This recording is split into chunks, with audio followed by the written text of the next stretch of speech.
Diarrhoea হলে একজন ব্যক্তির কোন ধরনের খাবার খাওয়া উচিত এবং কোন ধরনের খাবার খাওয়া বারণ? 6 মাসের অধিক বয়সের শিশু খাবার স্যালাইনের পাশাপাশি অন্যান্য সকল ধরনের খাবারই খেতে পারবে।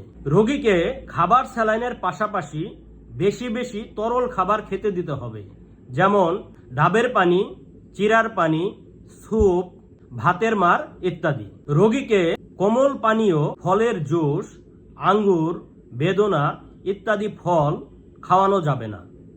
আতপ চাল বা পোলাওয়ের চালের ভাত নরম করে বা জাউ ভাতের মতো করে খেতে দিতে হবে। কাঁচা কলা ডায়রিয়া নিরাময়ে অত্যন্ত গুরুত্বপূর্ণ।